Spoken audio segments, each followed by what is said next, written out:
ई effective upon R plus R equal, यही था current की वैल्यू। ठीक है, ये करंट की वैल्यू। वोल्टेज हम लोगों ने देख ही लिया था, voltage V is equal to E effective upon E effective minus I into R equal. ठीक है, ये वोल्टेज निकल गया था हम लोगों का। ठीक है, तो करंट आ गया, वोल्टेज आ गया। ठीक है, बाकी जो भी चीजें आपको निकालनी है, पावर निकालनी है, पावर निकाल लो किसी टर्मिनल के क्रॉस। ठीक है, जो भी आपको चाहिए वो निकाल लो। ठीक, तो अब इस पे थोड़ा सा न्यूमेरिकल हम लोग देख लेते हैं। देख ही रहे थे कल हम लोग मिक्स्ड में क्या होगा।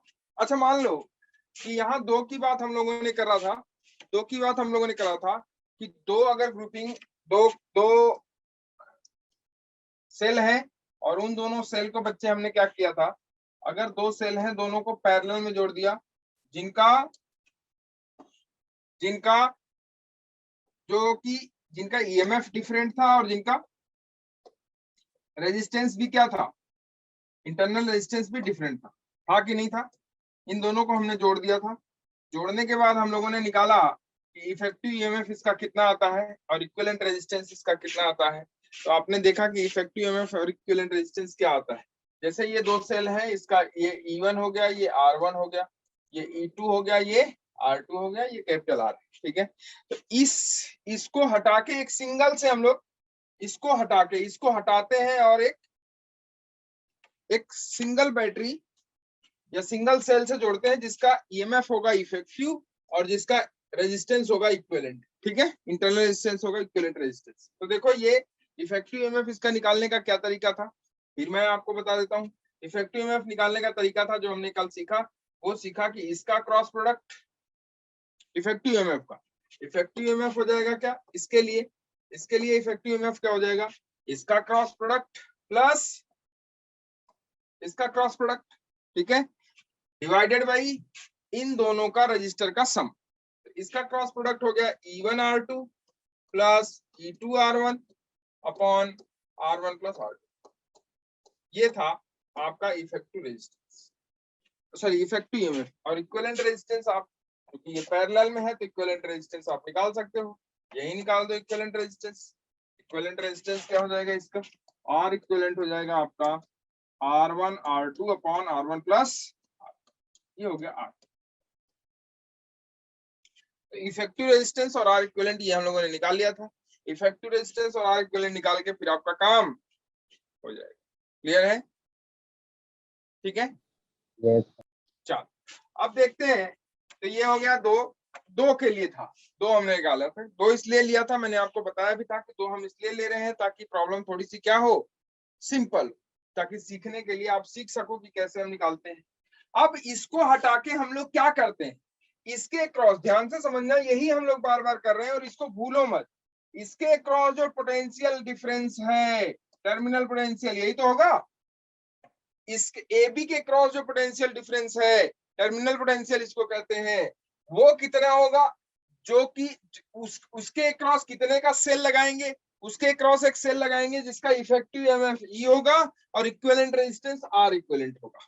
क्लियर है? ऐसे कर देंगे। देखो ऐसे, यहां से हमने हटाया, ये हो गया आपका सेल और ये हो गया आपका रेजिस्टेंस और ये है एक्सटर्नल रेजिस्टेंस।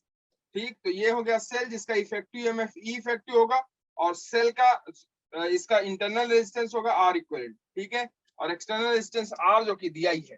तो इसको हमने रिप्लेस किया किससे, इफेक्टिव ईएमएफ और आर इक्विवेलेंट से। तो इफेक्टिव ईएमएफ और आर इक्विवेलेंट से रिप्लेस कर दिया हमने। तो देखो, अगर मान लो इसमें आई करंट फ्लो हो रही है, आई करंट फ्लो हो रही है, तो देखो आई करंट फ्लो हो रही है तो कितना इसका करंट हो जाएगा, ये आप निकाल सकते हो पता आराम से। कितना करंट फ्लो हो जाएगा, जितने की बैटरी है डिवाइडेड बाय जितना रेजिस्टेंस आया। रेजिस्टेंस कितना है, अगर आप देखो ध्यान से तो दोनों रेजिस्टेंस सीरीज में है, तो सीरीज में रेजिस्टेंस ऐड हो जाता है, तो ये हो जाएगा आर। ठीक है, यही तो था। क्लियर है? ये हम लोगों ने कल सीखा था। ठीक है, आगे थोड़ी सी कहानी और बढ़ाते हैं। इस पे हम लोगों ने एक दो न्यूमेरिकल भी बनाया था, हमने सिखाया था आपको कि कैसे इस पे न्यूमेरिकल बनाते हैं। तो ये तो कल की कहानी। अब कहानी आगे बढ़ाते हैं, थोड़ी आगे बढ़ाते हैं। जैसे मान लो मैंने आपसे कह दिया कि 3 सेल है, कितने सेल है, 3 सेल है और इसका इफेक्टिव ईएमएफ बताओ। 3 सेल है, ये लो 3 सेल दे दिया हमने, ये 1 2 और ये 3 सेल है। और इसका इफेक्टिव ईएमएफ बताओ। ये हो गया E1, ये R1, ये E2, ये R2, ये E3 और ये R, ये 3 से। इसका इफेक्टिव ईएमएफ, इसका इफेक्टिव ईएमएफ, ये एक्सटर्नल। तो इफेक्टिव ईएमएफ बताओ इसका कितना हो, how much will be the effective EMF of that cell. इन तीनों का इफेक्टिव ईएमएफ कितना हो, क्या करोगे? पहले 2 का निकाल लो, पहले 2 का निकाल लो, फिर उसके बाद तीसरा उसके साथ जोड़ दो, ये तो करोगे? बोलो पहले, क्या इन दोनों का पता है आपको? बिल्कुल पता है। कितना इफेक्टिव ईएमएफ है? E1 R2 plus E2 R1 अपन R1 R2, सॉरी अपन R1 प्लस R2, ये तो गया इफेक्टिव ईएमएफ इन दोनों का। ठीक, उसके साथ इस तीसरे को जोड़ दो फिर से पैरेलल में। नहीं आई बात समझ में? आई सर। ऐसा कर सकते हैं ना, देखो ये हम कर रहे हैं, हम एक्चुअली सिखा रहे हैं आपको। देखो ये देखो, इन दोनों का जो इफेक्टिव ईएमएफ होगा वो देख लो, इन दोनों का जो इफेक्टिव ईएमएफ है वो देख लो, ये देखो।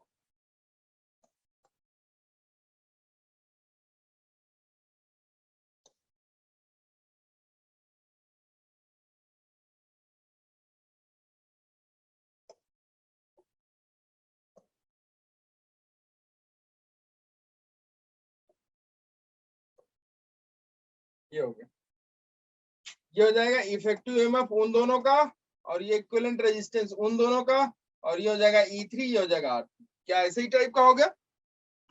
2 टाइप का, क्लियर है? इसका इफेक्टिव ईएमएफ तो आपको पता ही है। अब देखो टोटल का इफेक्टिव ईएमएफ क्या हो जाएगा, अगर इन दोनों का इफेक्टिव ईएमएफ देखो, तो इफेक्टिव ईएमएफ इसका कितना हो जाएगा? ई इफेक्टिव हो जाएगा बच्चे, ई इफेक्टिव रिजल्टेंट कह सकते हो आप, या टोटल कह सकते हो आप। क्या हो जाएगा? ई इफेक्टिव 1 वाले दोनों का, ऊपर वाले का, into R3 plus E3 into R equivalent divided by R3 plus R equivalent, ये तो होगा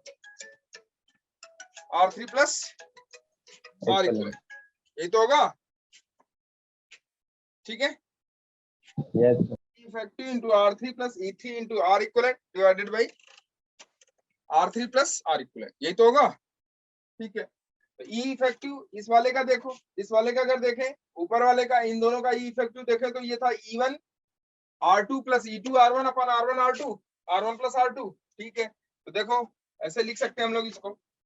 यहाँ देखो रिजल्टेंट का जो इफेक्टिव है, रिजल्टेंट का जो इफेक्टिव है वो है आपका ई इफेक्टिव 2 लोगों का into R3 plus E3 into R1, sorry R equivalent divided by R equivalent plus R3। ठीक, ई इफेक्टिव की वैल्यू पुट कर दो, उन दोनों का जो ई इफेक्टिव है उसकी वैल्यू पुट कर दो। तो उन दोनों का ई इफेक्टिव क्या था? E2 R1 plus E1 R2 upon R1 plus R2 into R3, ये तो था, plus E3 into R equivalent था आपका R1 R2 upon R1 plus R2, यही तो था, divided by R equivalent plus R3। R equivalent आपका है R1 R2 upon R1 plus R2, R1 R2 upon R1 plus R2 into R, sorry plus R। ठीक है, plus बार। अब यहां से देखो कैलकुलेट करके, यहां से देखो क्या मिल रहा है आपको। यहां से अगर कैलकुलेट करोगे तो ये मिलेगा आपको, ऊपर से देखो तो ये मिलेगा आपको E2 R1 R3 plus E1 R2 R3। मैं सिखा रहा हूं आपको कि कैसे आप कर सकते हो। ठीक है, E1 R2 R3 divided by R2 plus R1। ठीक, प्लस यहां देखो ये हो जाएगा आपका E3 R1 R2 upon R1 plus R2। ठीक है, डिवाइडेड बाई, अब देखो यहाँ इसका क्रॉस प्रोडक्ट इसमें कर सकते हो कि नहीं कर सकते हो, और नीचे total divided R1 plus R2 हो जाएगा कि नहीं हो जाएगा? ठीक है, Yes, sir. यहाँ देखो हम इसे लिख सकते हैं R1R2 plus R1R3 plus R2R3 divided by R1 plus R2, होगा कि नहीं होगा? ठीक है, होगा बच्चे, दिख रहा है आप लोगों को? Yes, sir. अब देखो यहाँ पे भी R1 प्लस R2 है, यहाँ पे भी R1 प्लस R2 है, तो ये हो जाएगा कॉमन, और यहाँ नीचे भी है तो ये हो जाएगा कॉमन, तो इसको ये वाला मार देगा कि नहीं? Yes, sir. क्या बचा ऊपर देखो, ऊपर बचा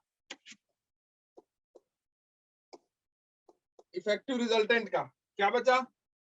E2R1R3 plus E1R2R3 plus E3R1R2 divided by R1R2 plus R2R3 plus R3R1।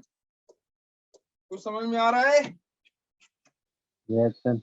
देखो ध्यान से समझना, देखो बाकी तो इक्विवेलेंट रेजिस्टेंस तो निकाल ही लोगे कि नहीं निकाल लोगे? इक्विवेलेंट रेजिस्टेंस क्या हो जाएगा? इक्विवेलेंट रेजिस्टेंस अगर 3 है तो तीनों सीरीज, तीनों पैरेलल में है, तो 1/R1 plus 1/R2 plus 1/R3 से निकाल लो। Yes, sir. नहीं आई बात समझ में? आई सर। ठीक है, देखो यहाँ देखो इफेक्टिव में थोड़ी सी प्रॉब्लम होती है, तो उसके लिए एक ना ट्रेंड है, वो ट्रेंड याद कर लो। कैसे ट्रेंड याद करना है, ध्यान से देखो, मैं सिखा रहा हूँ आपको। अगर E1 है तो उसके साथ रेजिस्टेंस जो भी होगा वो E1 वाला नहीं होगा, बाकी दोनों का होगा यस सर। मल्टीप्लाई में।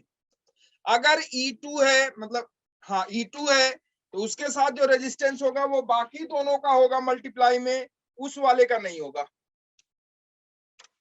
अगर E3 है तो बाकी दोनों का मल्टीप्लाई में रेजिस्टेंस होगा, E3 वाले का नहीं होगा। दिख रहा है? सबका add divided by R1 R2 plus R2 R3 plus R3 R1।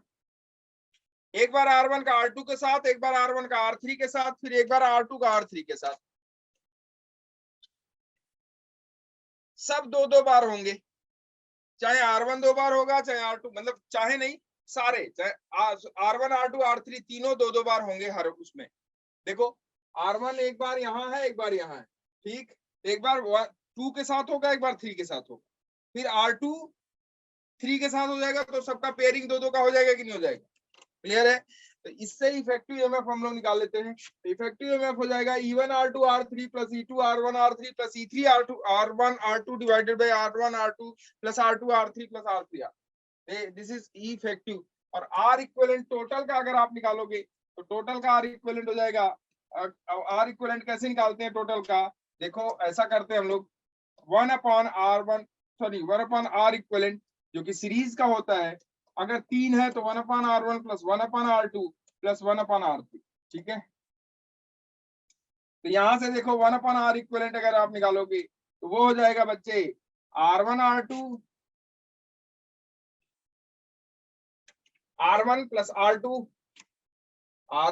R2 upon R1 R2 हो जाएगा, इधर हो जाएगा 1/R3 प्लस में, तो हो जाएगा R1 R2 plus R2 R3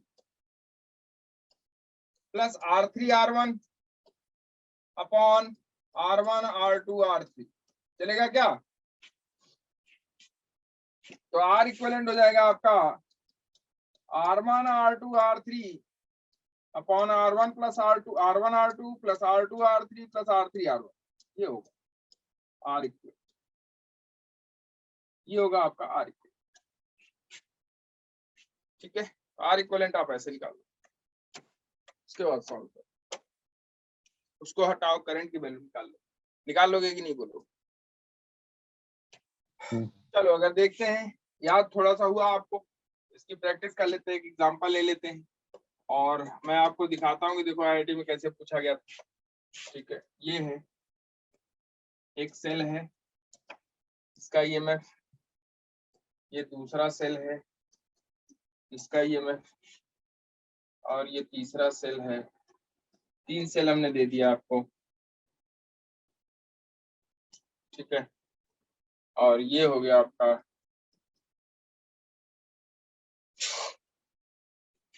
मान लो 2 वोल्ट 1 एम्पियर 1 ओम, ये आपका 3 वोल्ट है, ये आपका मान लो 2 ओम, और ये आपका 5 वोल्ट है, 3 ओम मान लेते हैं, ठीक है। और ये एक्सटर्नल रेजिस्टेंस है 12 ओम का। तो आपको बताना है कि कितनी करंट फ्लो होगी सर्किट में, how much current will flow in the circuit, कितनी करंट सर्किट में फ्लो। लिखो, find the current flowing in the circuit, terminal potential difference निकाल, across the battery, across the cell, terminal potential difference across the cell।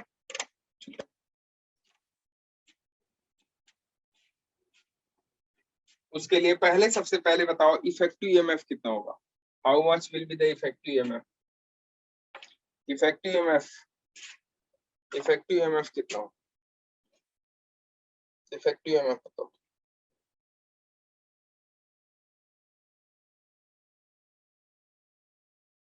Effective EMF बताओ। 31/11 volt.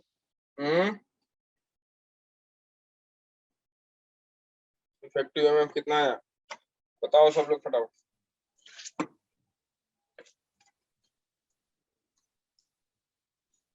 बोलो बच्चों, सब लोग बताएंगे।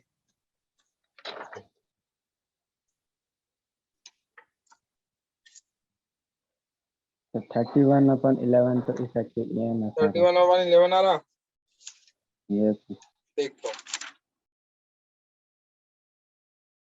और बताओ भाई, मुस्कान, भावना, आप लोग कर रहे हो नहीं कर रहे हो, बोलो बच्चे।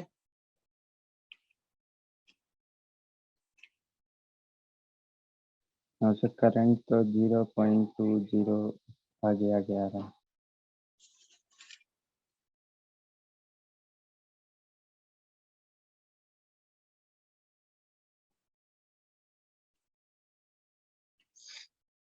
नहीं कर रहे हो,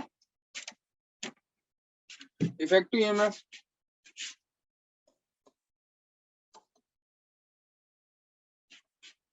इफेक्टिव ईएमएफ क्या हो जाएगा, इसको उठाया तो बाकी इन दोनों रेजिस्टेंस का मल्टीप्लीकेशन 2 इंटू 2 इंटू 3, यही तो, यस सर। प्लस इसको उठाया, इसका रेजिस्टेंस छोड़ा, बाकी इन दोनों का मल्टीप्लीकेशन 3 इंटू 1 इंटू 3, प्लस 5 को उठाया तो बाकी इन दोनों का multiplication 2 into 1 divided by R1 R2 plus R2 R3 plus R3 R1, 1 into 2 plus 2 into 3 plus 3 into 1, ये हो गया इफेक्टिव ईएमएफ। तो इफेक्टिव ईएमएफ हो गया आपका 3 दूना 6 दूना 12, 12 प्लस 9 प्लस 10, 12 9 21 10 31 बटा 6, 3 9 2 11, 31/11 वोल्ट, ये है इफेक्टिव ईएमएफ। और इक्विवेलेंट रेजिस्टेंस क्या हो जाएगा, इक्विवेलेंट रेजिस्टेंस हो जाएगा 3 है तो R1 R2 R3 अपन R1 R2 plus R2 R3 plus R3 R1, 4 होगा तो R1 R2 R3 R4 divided by R1 R2 R3 plus R2 R3 R4 plus R3 R4 R1 plus एक और आएगा ना, यस सर। और कौन सा आएगा, R3 R4 R1 प्लस एक और R2 वाला साथ में होगा, R1 को हटाओगे R2 वाला साथ में हो जाएगा। कहने का मतलब है सबका पेयरिंग, जैसे 3 है तो नीचे 2 का पेयरिंग आएगा, 4 है तो नीचे 3 का पेयरिंग आएगा, क्योंकि रेजिस्टेंस का जो आपका रेजिस्टेंस का जो फॉर्मूला है, सॉरी रेजिस्टेंस का जो यूनिट है और उसका जो डायमेंशन है वो गलत नहीं होना चाहिए। तो ऊपर आपका 4 रेजिस्टेंस आ जाएगा मल्टीप्लाई में, और नीचे आपका 3 रेजिस्टेंस का सम आ जाएगा, ठीक है। तो कहने का मतलब है एक एक रेजिस्टेंस 3-3 बार क्या होगा, रिपीट होगा। ठीक है, जैसे यहाँ 3 रेजिस्टेंस था तो 2-2 बार रिपीट हुआ। देखो ये हो जाएगा R1 R2 R3 upon R1 R2 plus R2 R3 plus R3 R1, यही तो है। Yes sir. ये है तो R इक्विवेलेंट देखो कितना हो जाएगा, R इक्विवेलेंट अगर आप निकाल लो तो R इक्विवेलेंट हो जाएगा R1 R2 R3 मतलब 3 दूना 6, 1 into 2 into 3 divided by 1 into 2 plus 2 into 3 plus 3 into 1, यही तो होगा। ठीक है, ये हो जाएगा आपका 3 दूना 6 डिवाइडेड बाई 3 दूना 6, 6 2 8, 8 3 11, हो जाएगा 6/11 ओम इक्विवेलेंट रेजिस्टेंस। इफेक्टिव ईएमएफ आ गया, इक्विवेलेंट रेजिस्टेंस आ गया, इफेक्टिव ईएमएफ और इक्विवेलेंट रेजिस्टेंस आ गया। तो आप चाहो तो करंट निकाल सकते हो। पहले इस सर्किट का क्या बना लो, इस सर्किट का इक्विवेलेंट सर्किट बना लो। इक्विवेलेंट सर्किट में क्या लगा दोगे, बैटरी, जिसका सेल कहते हैं आप। ये हो गया, आपने बैटरी लगा दी, यहाँ नहीं ये रहेगा, ये गलत है। ठीक है, ये आपने लगा दिया, इसका ईएमएफ इफेक्टिव हो जाएगा और इसका रेजिस्टेंस आर इक्विवेलेंट हो जाएगा। ये आपका कैपिटल आर है 12 ओम। ठीक है, इफेक्टिव ईएमएफ आपने निकाल ही लिया है 31/11 वोल्ट, ये है आपका 6/11 ओम। ठीक, ये है आपका 12, तो कितनी करंट आएगी, I is equal to current की वैल्यू हो जाएगी effective EMF upon R plus R equivalent. तो इफेक्टिव ईएमएफ है आपका 31/11 डिवाइडेड बाई आर 12 प्लस 6/11। ठीक है, तो 12/11 में कितना हो जाएगा 132, यस सर। 12/11 132 132 होगा कि नहीं, 12 दाम 120 और 12 कम 12, 120 12 132, 132 अच्छा 138, ये हो जाएगा 31/138 एम्पियर करंट। ठीक है, यस सर। 31/138 एम्पियर करंट, ये हो जाएगा। आया समझ में, नहीं आया ये तो यस सर। आ रहा है। Yes sir. ओके, आगे चलते हैं। एक न्यूमेरिकल देखो 2019 में पूछा गया है, वो मैं आपसे पूछ लेता हूँ। जेई के 2019 में न्यूमेरिकल जो पूछा गया है कि in the circuit shown the potential difference between A and B is. Circuit दिया है, उस सर्किट में वो कह रहा है कि पोटेंशियल डिफरेंस बताओ ए और बी के बीच, 5 है 10 है। ये हो गया 2019 में पूछा गया क्वेश्चन मेन।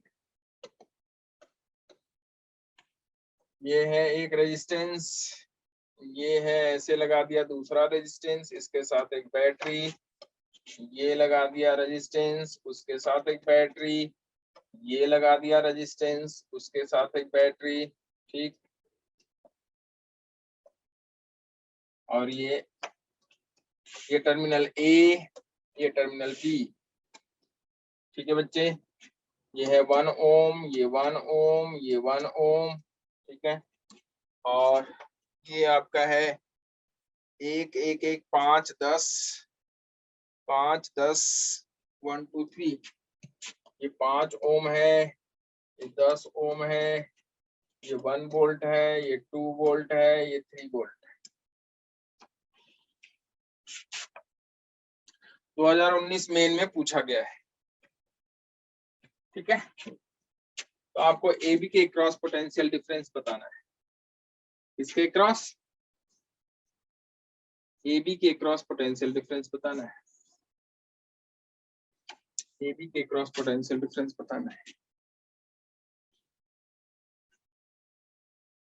निकाल पाओगे?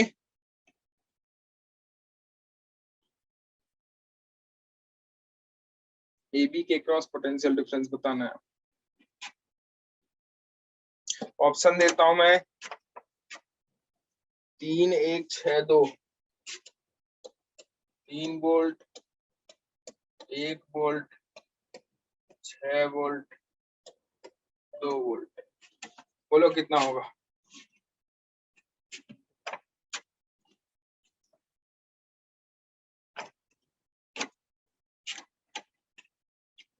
इफेक्टिव ईएमएफ और पहले इक्विवेलेंट रेजिस्टेंस और इफेक्टिव ईएमएफ निकाल लो। पहले इसका ना मैं आपको हिंट दे दूं, पहले इसका जो है आप क्या निकाल लो, इक्विवेलेंट सर्किट बना लो, आसान हो जाएगा फिर आपको।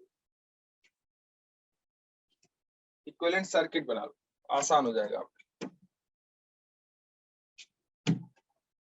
इक्विवेलेंट सर्किट बना लो, आसान हो जाएगा।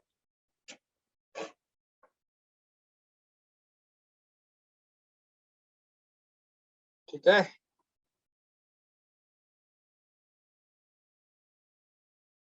निकल गया?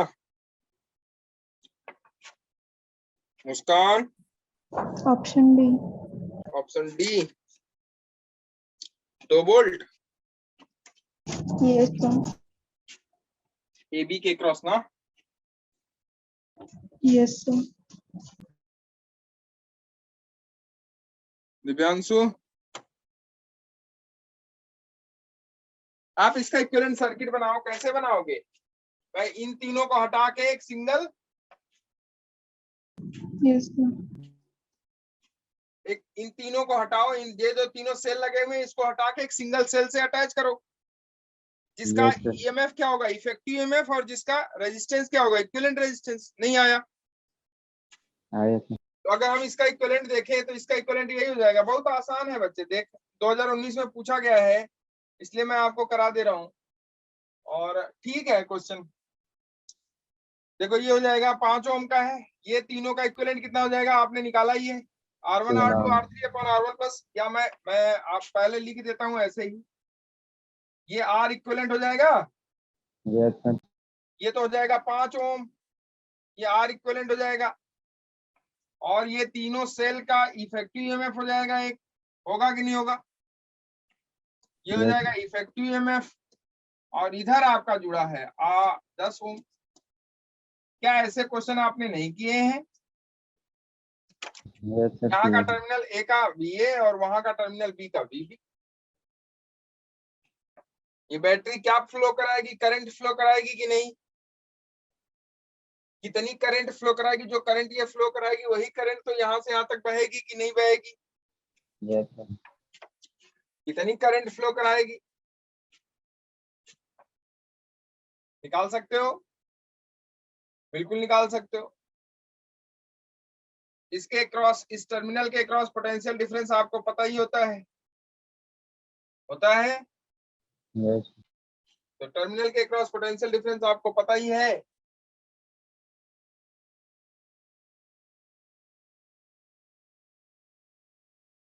I is equal to effective EMF हमारा R इक्विवेलेंट। Yes sir. ठीक है, तो देखो इसमें हो जाएगी करंट, वो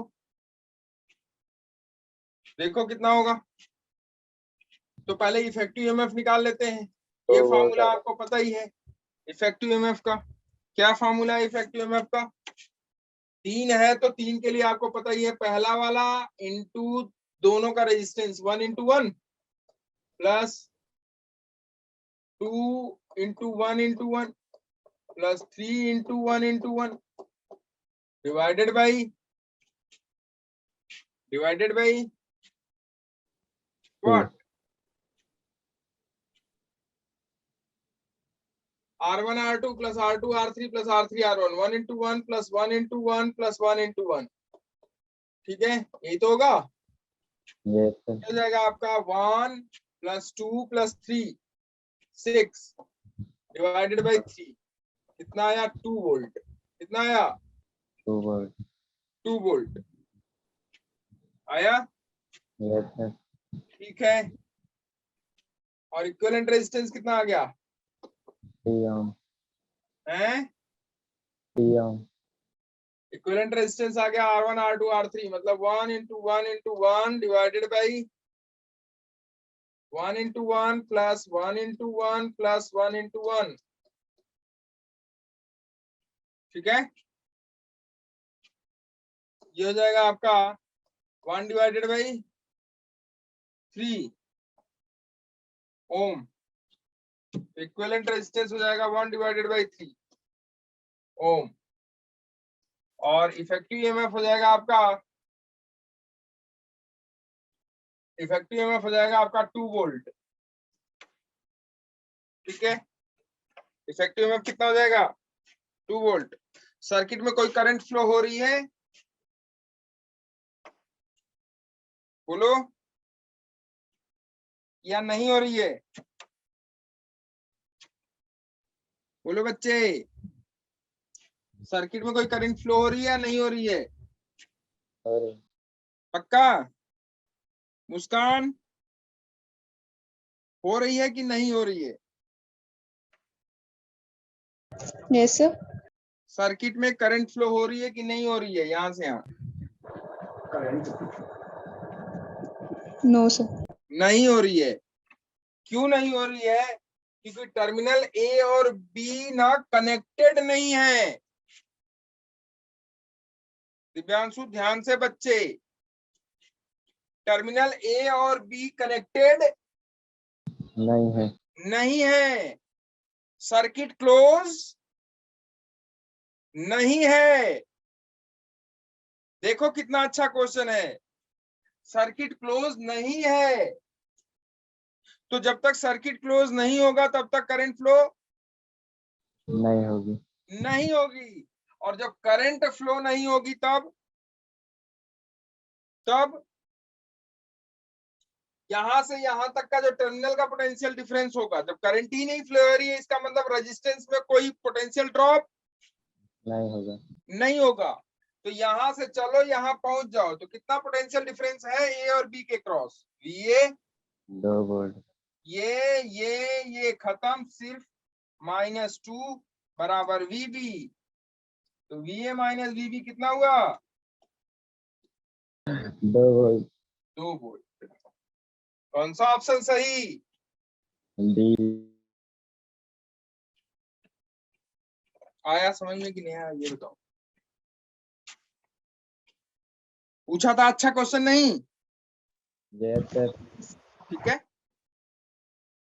अगर मैं यही कहता, अब बताओ, एक रेजिस्टेंस में एक्सटर्नल दे देता आपको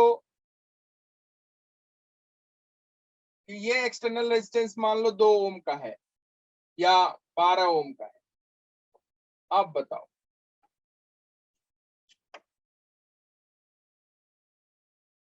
टर्मिनल ए बी के क्रॉस पोटेंशियल डिफरेंस,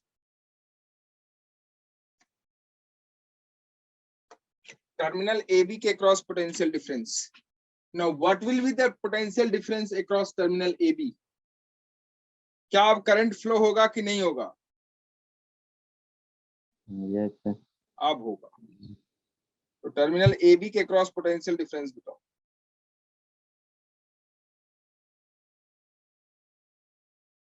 तो 6/53 एम्पियर।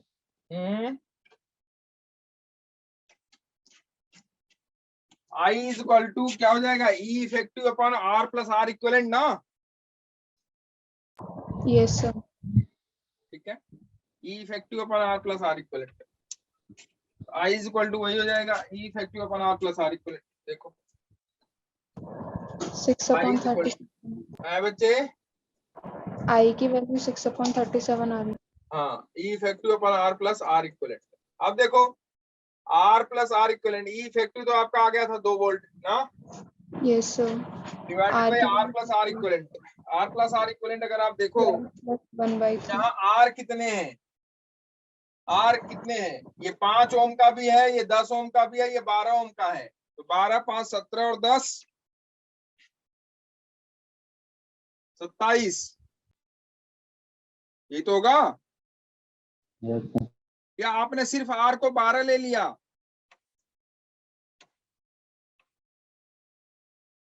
ले लिए ना 12?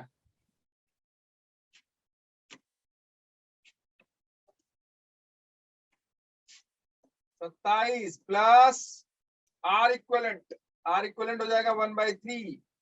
27 दिया 81, 1 82, हो जाएगा, ध्यान से देखना, 2 divided by 81 plus 1 divided by 3 हो जाएगा 6 डिवाइडेड बाई 82 वोल्ट एम्पियर।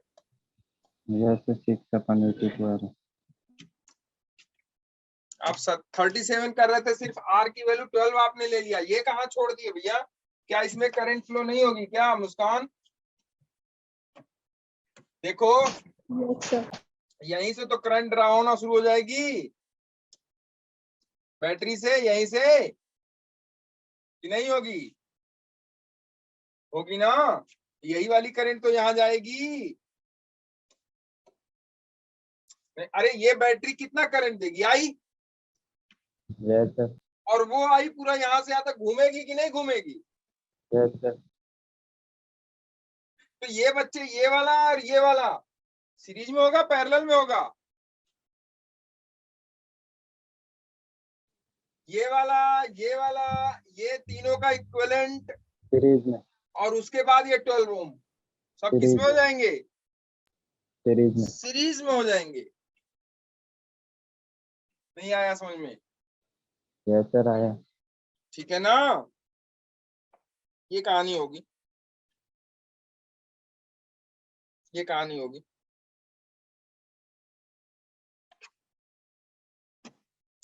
चले अरे समझ में आ रहा है नहीं आ रहा है? ये देखो यही सब है। यस सर आ रहा। इसको आप कनेक्ट करोगे तो करंट फ्लो होगी, कनेक्ट नहीं करोगे तो करंट फ्लो नहीं होगी, और करंट फ्लो नहीं होगी तो पोटेंशियल का ड्रॉप रेजिस्टेंस में नहीं होगा, रेजिस्टेंस में नहीं होगा तो इफेक्टिव ईएमएफ आया 2 वोल्ट।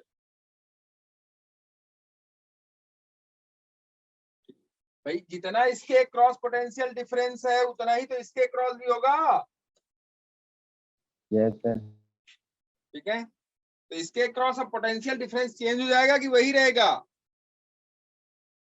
क्योंकि करंट फ्लो होने लगी ना अब इसमें। Yes sir. तो इसके क्रॉस पोटेंशियल डिफरेंस हो जाएगा E effective minus I into R equivalent, initial R equivalent ये वाला, और प्लस ये वाला बैटरी का, प्लस ये दोनों तो है ही ऑलरेडी। नहीं आई समझ में बात? Yes sir I. आई ना? चलो आगे देखते हैं। देखो ये एक क्वेश्चन है, देखो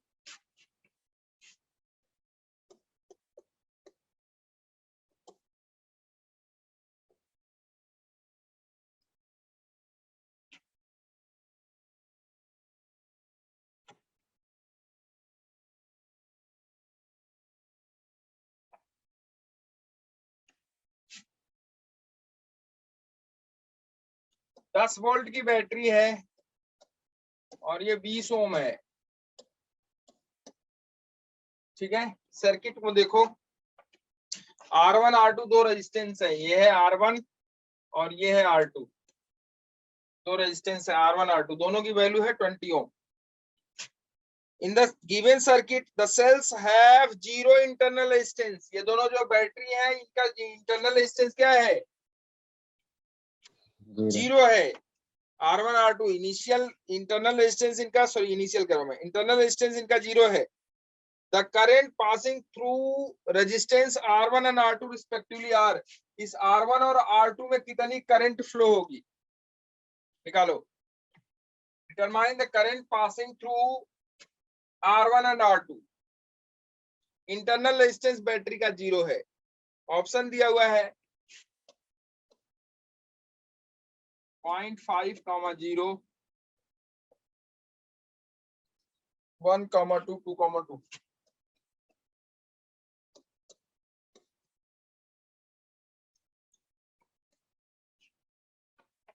जीरो कॉमा 1।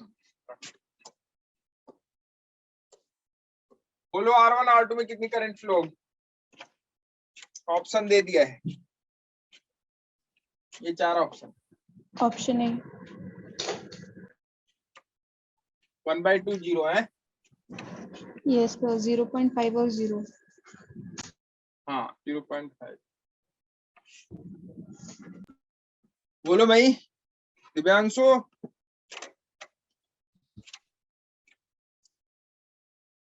0.5 और 0।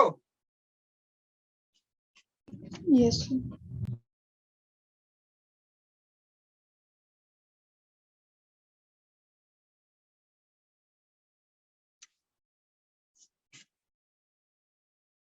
यार अब तक हो गया होता। देख पोटेंशियल देख लो ना हर टर्मिनल पे। अच्छा ये देखो, इधर देखो, ये वाला 10 वोल्ट का है, ये वाला टर्मिनल अगर 0 पे एज्यूम कर रहे हो तो ये वाला कितने पे होगा? +10 पे। यस सर, अगर ये 0 है तो ये वाला 0 पे। तो आ रहा है, तो फिर बोलते क्यों नहीं हो ये वाला? अच्छा ये सर, तो गलती से मैंने एरो ही गलत बना। जी है ना 0 0 पे। ये सर जी, तब तो ऑप्शन नहीं है सर। ये 10 पे है तो ये वाला कितने पे हो जाएगा? 10 पे। Yes sir. आसानी से कर सकते हो यार। अच्छा वो मैंने डायग्राम गलत बना दिया। ये वाला भी 10 पे हो जाएगा। ठीक है, ये 0 पे है, ये 10 पे है, ये वाला 10 पे है, ये किस पे हो जाएगा? 0 पे। Yes sir. नहीं आया? अरे आया यार सर। यहाँ सीधा सीधा दिया हुआ है, यहाँ से लेके यहाँ तक 10 वोल्ट है। Yes sir. ये 10 पे हो गया। अब ये 10 पे हो गया तो देखो इसके क्रॉस पोटेंशियल डिफरेंस कितने का हो जाएगा? 10 0 का इस रजिस्टर के क्रॉस। तो कितनी करंट फ्लो होगी? मान लो I1 करंट फ्लो हो गई, तो I1 की वैल्यू क्या हो जाएगी? I1 की वैल्यू हो जाएगी 10 - 0 डिवाइडेड बाई रेजिस्टेंस 20। कितना आया? 0.5। 1/2 एम्पियर। और इसके क्रॉस पोटेंशियल डिफरेंस कितने का है? 0 का। 0 का। तो मान लो इसमें करंट I2 फ्लो हो रही है, तो I2 कितना हो जाएगा? 0 - 0.20। 0 - 0 डिवाइडेड बाई 20। 0। एक एक लाइन के क्वेश्चन है यार, है कि नहीं बोलो? है ना? Yes sir. है ना? बोलो बोलो। Yes sir.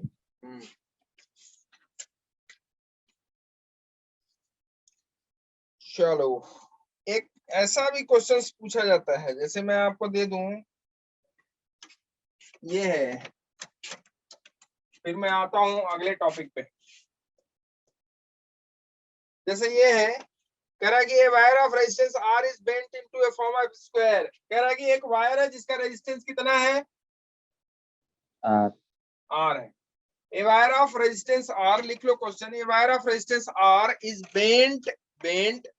एक वायर है जिसका रेजिस्टेंस R है, उसको मोड़ के एक स्क्वायर बना दिया गया। क्या बना दिया गया? स्क्वायर। और वो स्क्वायर है आपका ABCD। ABCD ये स्क्वायर है, इसको मोड़ के एक स्क्वायर बना दिया गया ABC as shown in figure. इसमें कोई पॉइंट E यहाँ पे है मिडिल में, यहाँ पे कोई पॉइंट E मिडिल में है। ठीक है, E कोई पॉइंट मिडिल में है।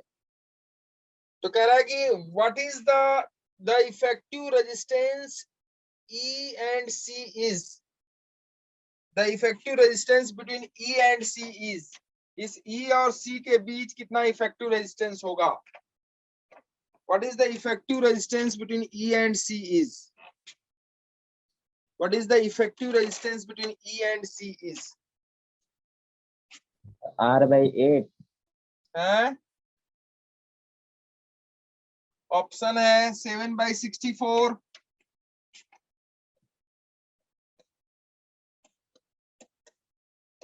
बी ऑप्शन है 3/4R, सी ऑप्शन है R, डी ऑप्शन है 1/16R। E और C के बीच Option A. 7/64। Yes, sir. देखो 8/7 और plus 8/R आ रहा है ना? है 1/r इक्विवेलेंट की वैल्यू आ रही है 64/7r, तो r equivalent equal to 7r/64। देखो ई और सी के बीच पूछ रहा है, ध्यान से समझना, ई और सी के बीच पूछ रहा है। तो ई और सी क्या है? दो पॉइंट है, दो टर्मिनल है। ध्यान से देखो दिव्यांशु, ई और सी दो टर्मिनल है बच्चे। तो ई और सी दो टर्मिनल है, तो दो टर्मिनल ऐसे बना लो, एक बना लो ई और दूसरा सी। कैसे करते हैं ध्यान से देखो, मैं सिखा रहा हूं आपको, बाकी और बहुत सारे क्वेश्चन है। तो दो टर्मिनल हो गए ई और सी, इन दोनों टर्मिनल के बीच यहां से यहां तक वायर है कि नहीं है? Yes sir.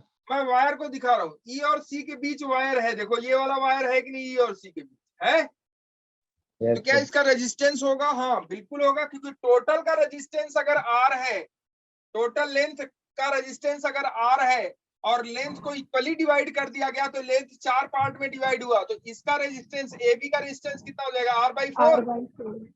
यस। और AD का, r/4। BC का, r/4।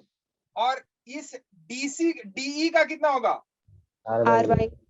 8, R/8। पूरे DC का हो जाएगा R/4। तो चूंकि ये आधा है तो ये हो जाएगा R/8, होगा कि नहीं होगा? Yes sir. और EC का कितना हो जाएगा? R/8। 8।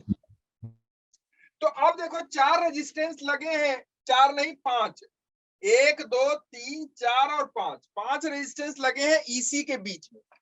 तो एक तो रेजिस्टेंस EC के बीच हो गया सीधा सीधा ये वाला, कितना रेजिस्टेंस है उसका? R/8 का,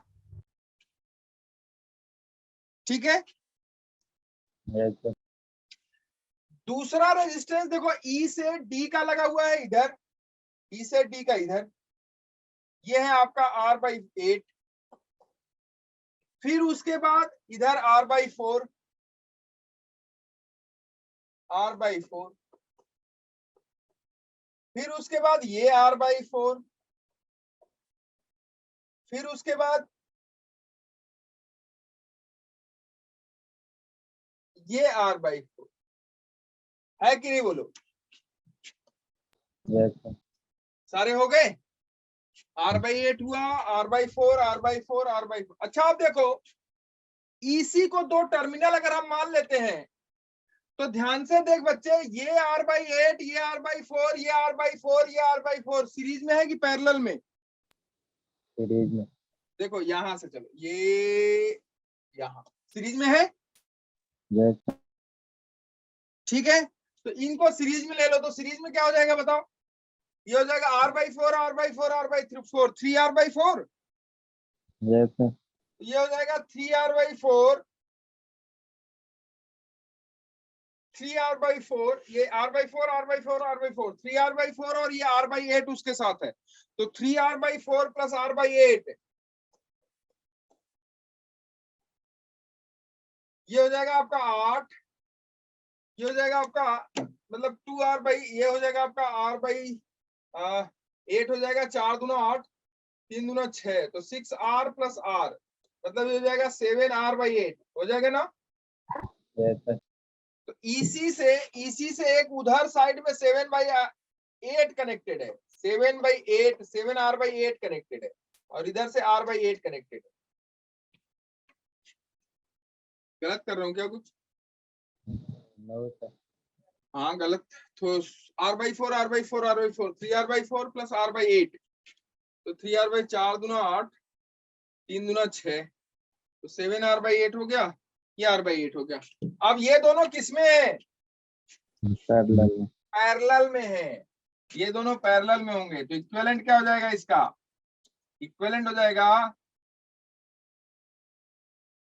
7R/8 into R/8 divided by 7R/8 plus R/8, यही तो होगा,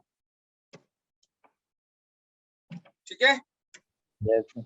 ये हो जाएगा आपका 7R² divided by 64 divided by R, यही तो होगा। Yes sir. R को मार दिया, कितना बचा? 7R by 64. 64. Option A is correct. Option A is correct. ठीक है? Yes, sir. हैं?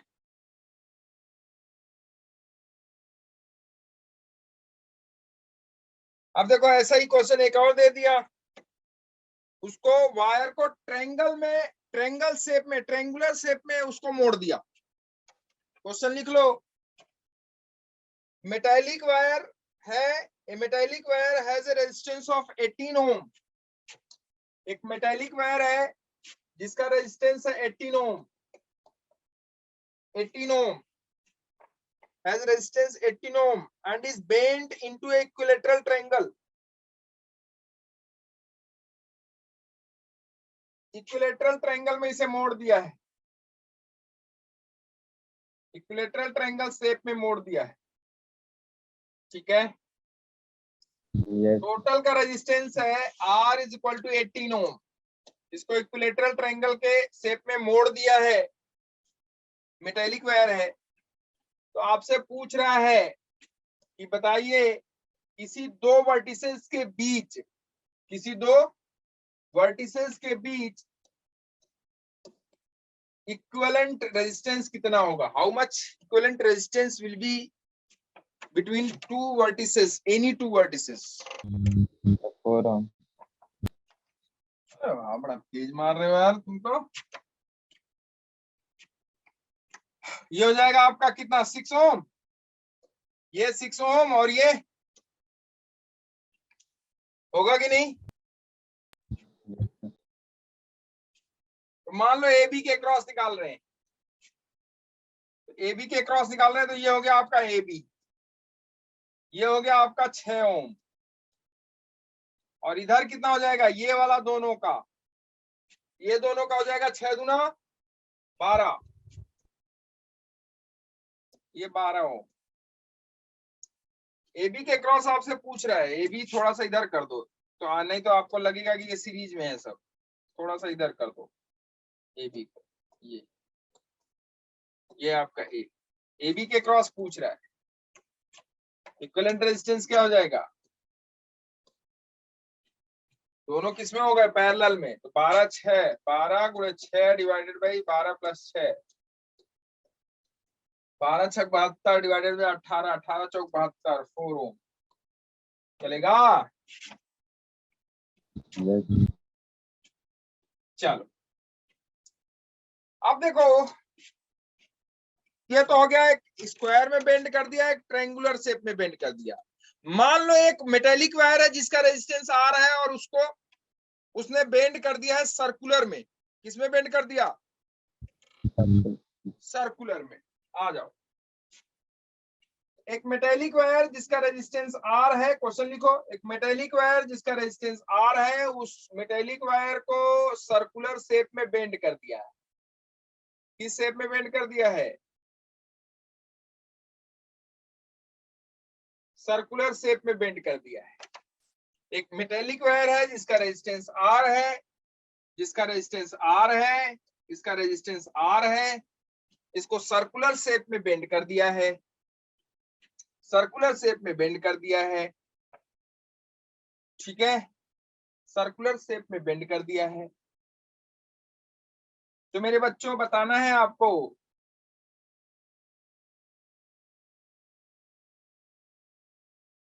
इस टर्मिनल ए और टर्मिनल बी,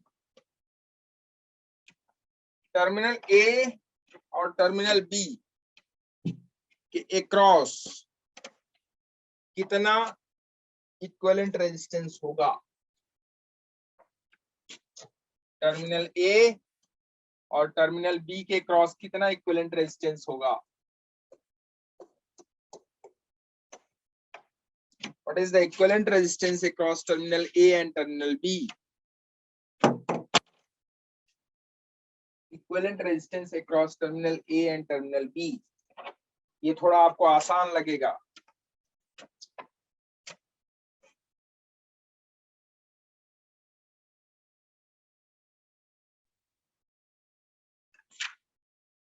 बोलो जल्दी जल्दी। 3r/16 3r by 16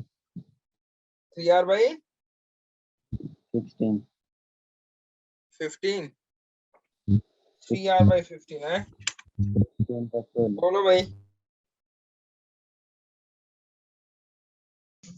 r/4 r/4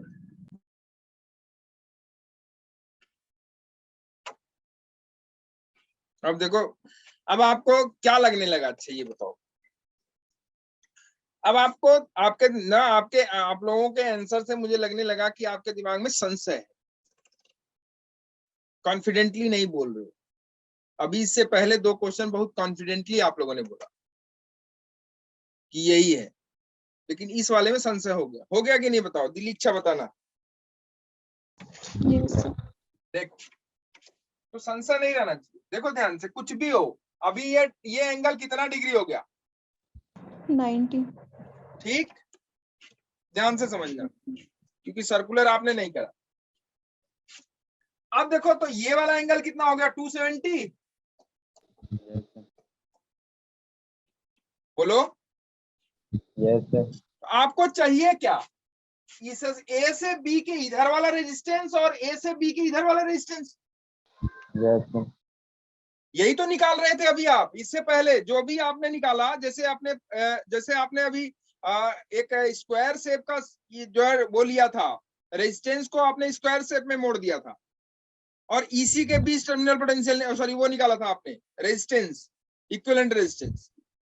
तो एक इसी के एक तरफ वाला रेजिस्टेंस निकाला, फिर इसी के दूसरे तरफ वाला रेजिस्टेंस निकाला, दोनों इसी के एक तरफ वाला वो जो है, और इसी के दूसरी तरफ वाला जो है, दोनों को फिर आपने पैरेलली ऐड किया कि नहीं किया, यस सर ठीक। तो ऐसे ही ये भी है।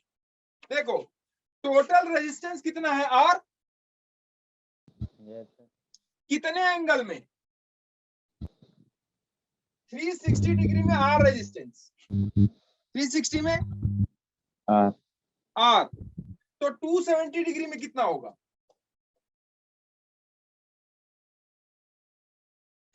भाई पहले कैसे निकालते हो आप, वहां कैसे निकाला कि इसका रेजिस्टेंस R/4 होगा, इसका R/4 होगा, इसका R/4 होगा, इसका R/4 होगा,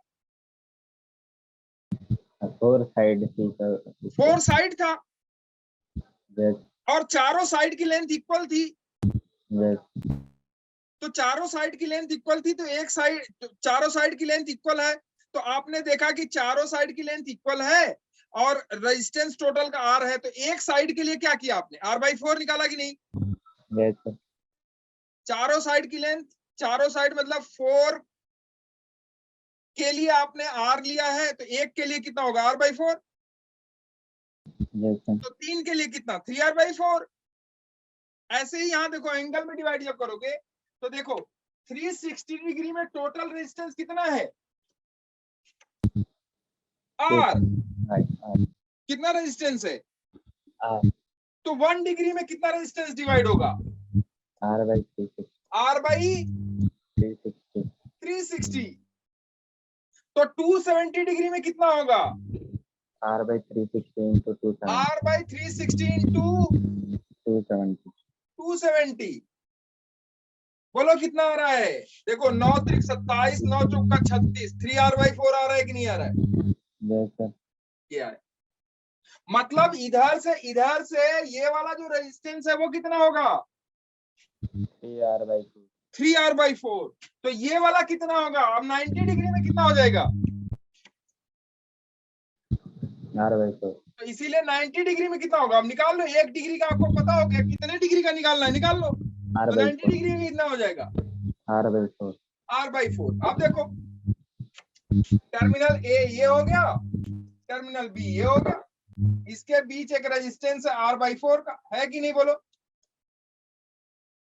और इधर कितने का है, 3R/4 का है,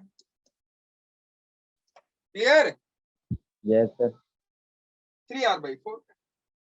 ये टर्मिनल ए हो गया, ये टर्मिनल बी। अब बताओ, ये दोनों सीरीज में है कि पैरेलल में, पैरेलल में पैरेलल में। तो देखो इक्विवेलेंट रेजिस्टेंस क्या हो जाएगा, 3R/16 3R/4 into R/4 divided by R। 3R/4 plus R/4 कितना हो जाएगा, R ही तो हो जाएगा। Yes sir. तो देखो ये R को मार दिया, कितना आया, 3R/16 नहीं आया समझ में, आया सर। क्लियर है ना। Yes sir. यही आप लोग वहां भी कर रहे थे, बशर्ते वहां आप लॉजिक लगा के यहां नहीं लगा पाए। अगर आपसे कह दे, अब इसी क्वेश्चन में अगर आपसे कह दे, अब आप फटाफट कर ले जाओगे। देखो अगर आपसे इसी क्वेश्चन में कह दे कि मेरे बच्चे ये है, और उसने कहा कि टोटल का रेजिस्टेंस R है, तो ये बताइए कि दो पॉइंट है, एक पॉइंट A है और दूसरा B है, और ये दोनों 30 डिग्री पे हैं। बताइए इन दोनों AB के बीच कितना इक्विवेलेंट रेजिस्टेंस होगा, निकल सकता है कि नहीं निकल सकता है। यस एक वायर जिसको बेंड करके, जिसका रेजिस्टेंस कितना था, R था, इसको बेंड करके हमने क्या बना दिया, एक सर्कुलर वायर बना दिया। सर्कुलर वायर में हमने दो पॉइंट दे दिए, एक पॉइंट A और दूसरा B, दोनों के बीच एंगल कितना है, 30 डिग्री का है। ठीक है, तो आपको बताना है कि इस AB के क्रॉस कितना पोटेंशियल, कितना इक्विवेलेंट रेजिस्टेंस होगा। निकल सकता है कि नहीं निकल सकता है, ये बताओ। Yes sir. निकल सकता है ना।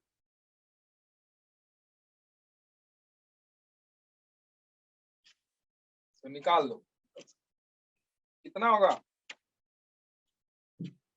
11R/144 मुस्कान। R30 4 pi square into R pi minus 30। क्या कर रही है तू, पता नहीं क्या। R इक्विवेलेंट निकाला ना मैंने, हाँ तो R इक्विवेलेंट क्या होगा, R30/4 pi square। Pi square कहां से आ गया,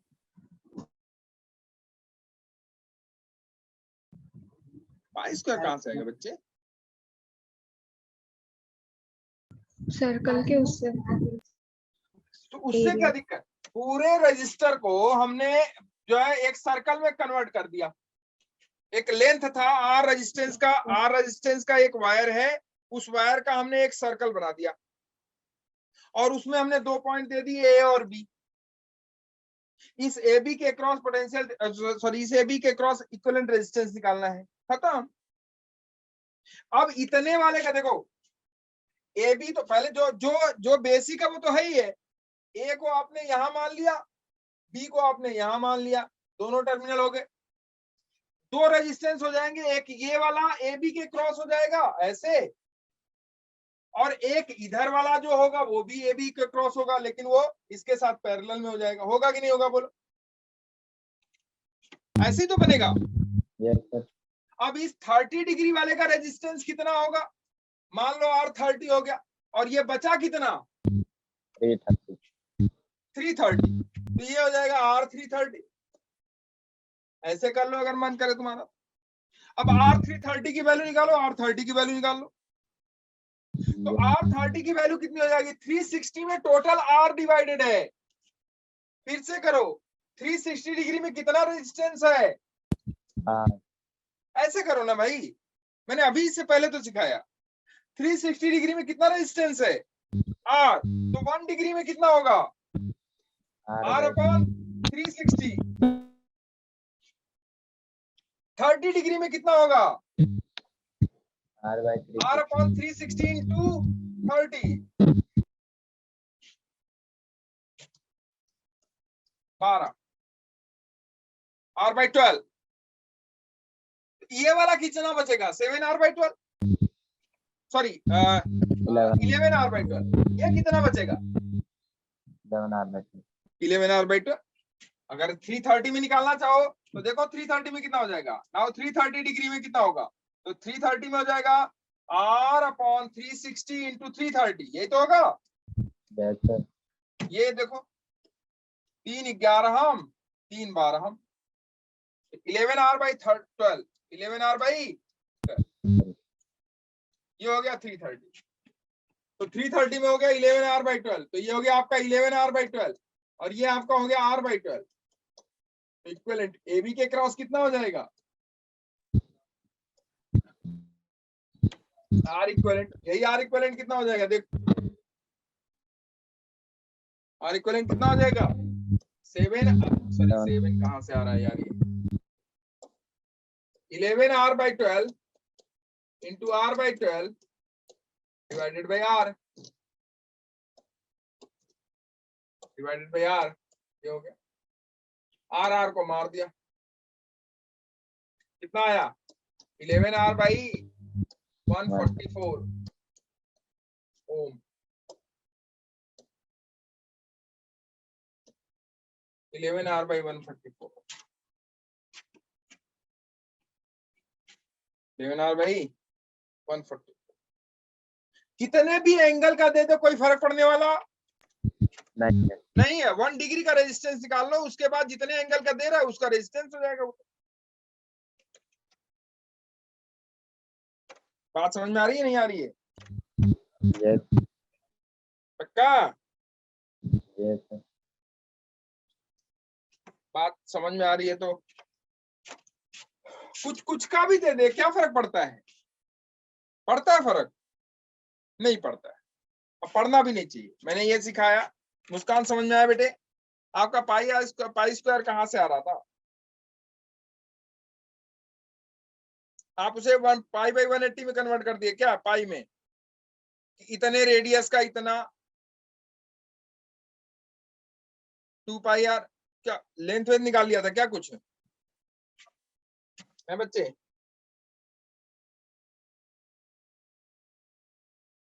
बोलो। Yes sir. वो नहीं करना ना जो मैंने बताया। अब तो निकल जाएगा। पहले 1 डिग्री में देख लो, फिर जितने में देखना हो वो देखो। ठीक है, आगे देखो। ये है देखो, ABCDEFGH, ABCD,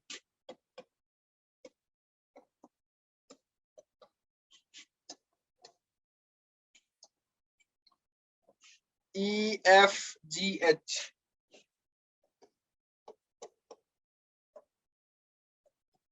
ठीक है। ABCDEFGH ये सेल दिया हुआ है।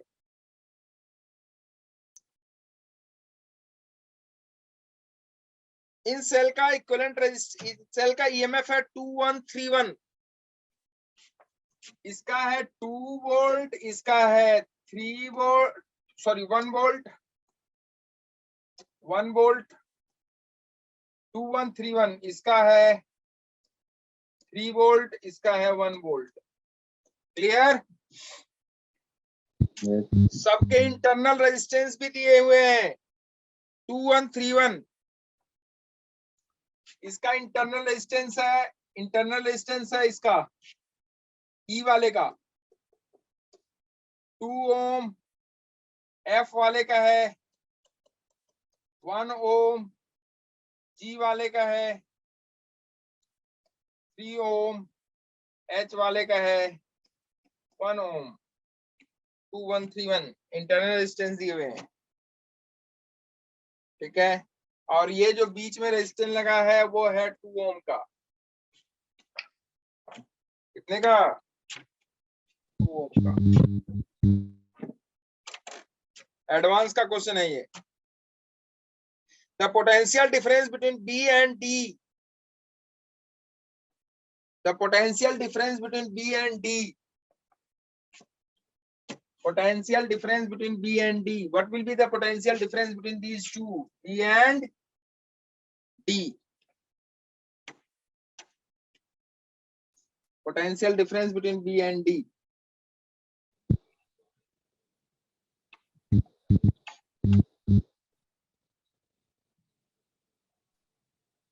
जीरो हाँ जीरो नहीं भाई, जीरो कैसे मार दिए यार दिव्यांशु, तुक्का नहीं मारना है मेरे बच्चे, तुक्का नहीं मारना है।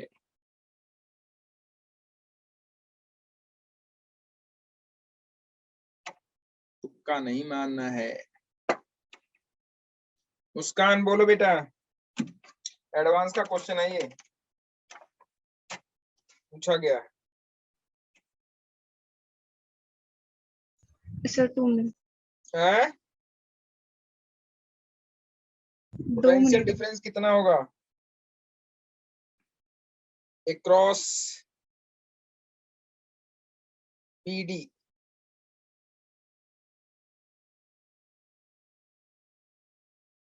अक्रॉस बीडी कितना आया? इस क्वेश्चन से आप लोग परिचित हैं, और अभी मैं आपको दिखाऊंगा तो आपको लगेगा अरे यार क्या मिस्टेक कर रहा था मैं। दिखाऊं? हो गया? नहीं हुआ ना?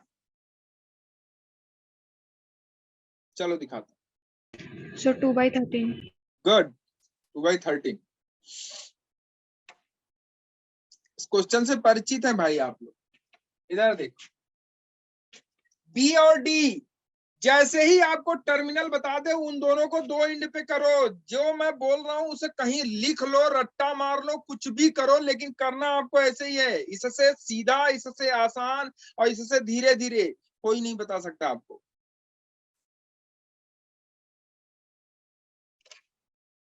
बी और डी के क्रॉस पूछ रहा है, ठीक है। बी आपका इधर है, कर लो इधर। ये देखो मैं इसे रीअरेंज कर रहा हूं, बी और ये डी, देखो हो गया बी और डी। इसके बीच एक रजिस्टर है, ये रजिस्टर मैंने लगा दिया, ये देखो, ठीक। बीडी के एक तरफ, इसके एक तरफ, बीडी के एक तरफ देखो,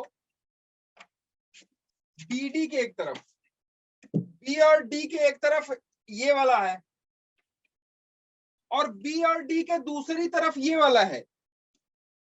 मतलब अगर आप ध्यान से देखो तो ये दोनों, ये वाला और ये वाला, बी और डी के एक तरफ ये वाला है, ये वाला सर्विस ना, ये वाला है कौन सा, ई और एफ।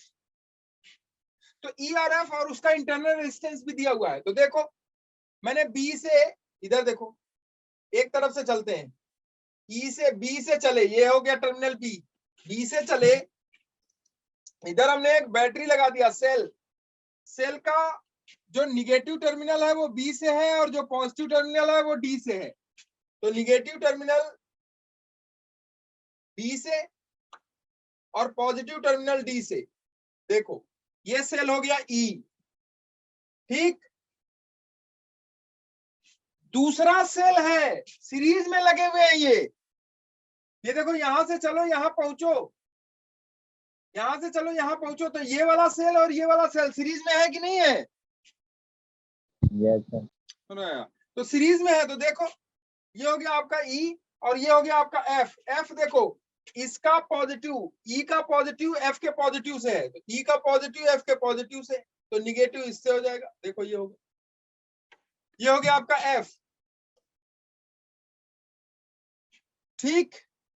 यस और इस बी और डी के दूसरी तरफ भी एक सेल है, 2 सेल हैं। देखो बी वाले से जो जी वाला है उसका निगेटिव टर्मिनल कनेक्टेड है, और एक पॉजिटिव टर्मिनल हो जाएगा उसके बाद, जी वाला हो गया। ये कितने वोल्ट का है? 3 वोल्ट का, और इंटरनल रेजिस्टेंस उसका कितना है 3 ओम का। उसके बाद कौन सा बचता है? एच वाला, इसके पॉजिटिव से इसका पॉजिटिव, इसके पॉजिटिव से इसका पॉजिटिव। यहां पहुंच गए आप, यहां पहुंच गए आप। देखो ये आपका जी वाला हो, सॉरी एच वाला हो, एच वाला हो। हुआ कि नहीं हुआ? अब मुझे ये बता, क्या हमने कल आपको नहीं बताया था कि दो बैटरी अगर दोनों का पॉजिटिव टर्मिनल एक तरफ और निगेटिव दूसरी तरफ हो जाए तो उसका मतलब उसका जो इफेक्टिव होगा एक में से दूसरा माइनस होगा? Yes sir. बोलो, नहीं बताया था मैंने? यस सर बताए।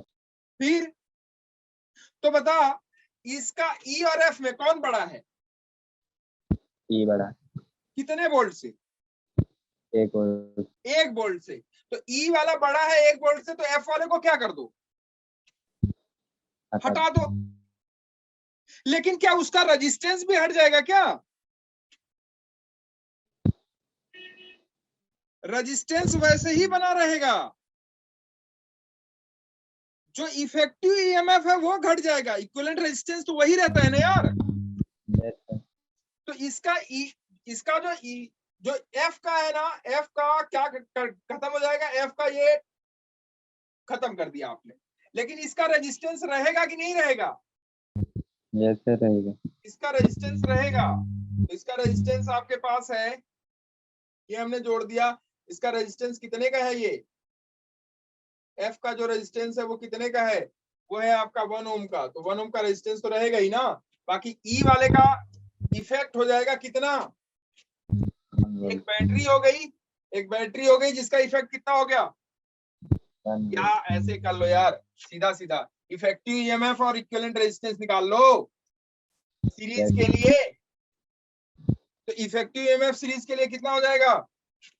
इफेक्टिव ईएमएफ सीरीज के लिए हो जाएगा 1 वोल्ट है। Yes sir. और इक्विवेलेंट रेजिस्टेंस सीरीज के लिए कितना हो जाएगा? 2 और 1 3 ओम। 3। तो लिख लो सीधा सीधा 3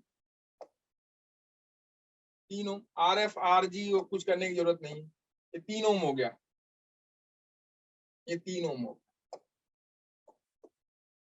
ठीक, यहां बताओ। 2 वोल्ट और 4 ओम। 2 वोल्ट और 4 4 ओम। ओम। तो इसको हटाया मैंने, 2 वोल्ट और 4 ओम लगा दिया। ये देखो किधर लगाना था, कौन बड़ा है? जी वाला बड़ा है, मतलब ये हो गया 2 वोल्ट और इक्विवेलेंट रेजिस्टेंस इसका कितना हो गया? इधर रेजिस्टेंस, इंटरनल रेजिस्टेंस हो गया कितने का?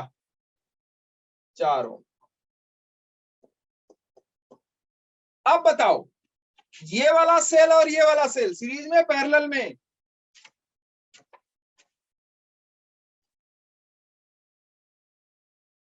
बोलो जल्दी जल्दी, ये वाला और ये वाला। अच्छा, ये तीनों किसमें है?